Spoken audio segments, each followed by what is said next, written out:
পৃথিবীর শ্রেষ্ঠ 6টি দোয়া রয়েছে, 6টি জিকির রয়েছে, যেগুলো কখনো আপনি মিস করবেন না।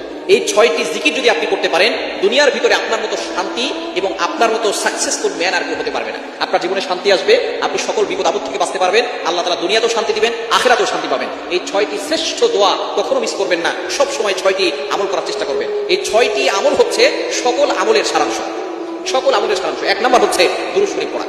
দুরূদ আপনি যত বেশি করবেন তত বেশি আপনি বিপদ থেকে বাঁচবেন। আমি নিজে পরীক্ষিত, আমি নিজে দুরূদ পড়ে অনেক উপকার পেয়েছি। দুরূদের আমল যত বেশি করবেন তত বেশি আপনি উপকার পাবেন, তত বেশি আপনি বিপদ আপদ থেকে বাঁচতে পারবেন। 1 নম্বর হচ্ছে আপনি দুরূদের আমল বেশি বেশি করবেন। আল্লাহ পাক রব্বুল আলামিন নিজে বলে দিয়েছেন, কোরআন খুলেন 22 নম্বর পারা 5 নম্বর পৃষ্ঠার 4-5 নম্বর লাইন সূরা আহজাবের আল্লাহ পাক রব্বুল আলামিন 56 নম্বর আয়াতে বলে দিয়েছেন, ইন্নাল্লাহা ওয়া মালাইকাতাহু ইউসাল্লুনা আলান নবী ইয়া আইয়ুহাল্লাযীনা আমানু সাল্লু আলাইহি ওয়া সাল্লিমু তাসলিমা। তোমরা নবীর উপরে দুরূদ পাঠ করো। সুতরাং নবীর প্রতি দুরূদ পড়বেন 1 নম্বর, আল্লাহ পাক রব্বুল আলামিন আপনাকে বিপদ আপদ থেকে হেফাজত করবেন। 2 নম্বর হচ্ছে ইস্তেগফার আমল করা। আল্লাহ পাক রব্বুল আলামিন এই ব্যাপারে আয়াত নাযিল করে দিয়েছেন 29 নম্বর পারার 12 নম্বর পৃষ্ঠা সূরা নূহের 10, 11, 12 নম্বর লাইনগুলোতে আল্লাহ তাআলা সুন্দর করে জানিয়ে দিয়েছেন, ফাকুল তুস্তাগফিরু রাব্বাকুম ইন্নাহু কানা গফফারা। যে ব্যক্তি ইস্তেগফার আমল করে আল্লাহ তাআলা তাকে ক্ষমা করে দেন। ইউসিলিস সামা আলাইকুম মিদরারা। দুর্ভিক্ষ হচ্ছে, বৃষ্টি হচ্ছে না, ইস্তেগফার করেন আল্লাহ বৃষ্টি দিয়ে দিবেন। সন্তান হচ্ছে না, ইস্তেগফার করেন আল্লাহ সন্তান দিবেন। সম্পদ নাই, অভাবে আছেন, ইস্তেগফার আমল করেন, আল্লাহ তাআলা অভাব দূর করে দিয়ে সম্পদের ব্যবস্থা করবেন, জান্নাত দিবেন, জাহান্নাম থেকে মুক্তির ব্যবস্থা করবেন। শুধু তাই নয়, নবীজি সাল্লাল্লাহু আলাইহি ওয়াসাল্লাম আরো জানিয়ে দিয়েছেন, মান লাযিমাল ইস্তিগফার জাআলাল্লাহু লাহু মিন কুল্লি যিকিন মাখরাজা।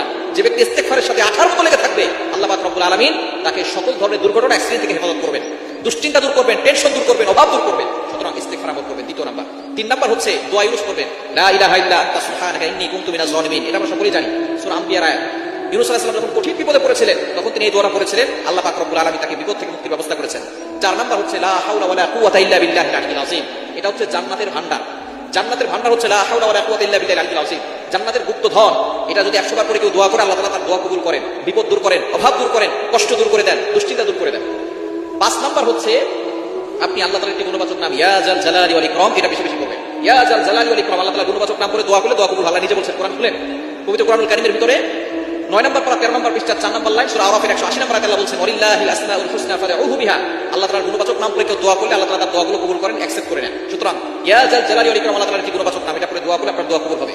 এবং 6 নম্বর হচ্ছে সুবহানাল্লাহি ওয়ালহামদুলিল্লাহি ওয়া লা ইলাহা ইল্লাল্লাহু আল্লাহু আকবার। এই 4টা বাক্য আল্লাহর কাছে সবচেয়ে বেশি প্রিয়। আহাবুল কালামি ইলাল্লাহি আরবা, সুবহানাল্লাহ ওয়ালহামদুলিল্লাহ লা ইলাহা ইল্লাল্লাহ আল্লাহু আকবার। এটা যদি আপনি পড়েন, এই 6টি আমল পৃথিবীর শ্রেষ্ঠ আমল। এগুলো করলে আপনি কোনোদিন কোনো জায়গায় ব্যর্থ হবেন না। আল্লাহ তাআলা সব জায়গায় আপনাকে সফলতার চূড়ায় পৌঁছে দেবেন।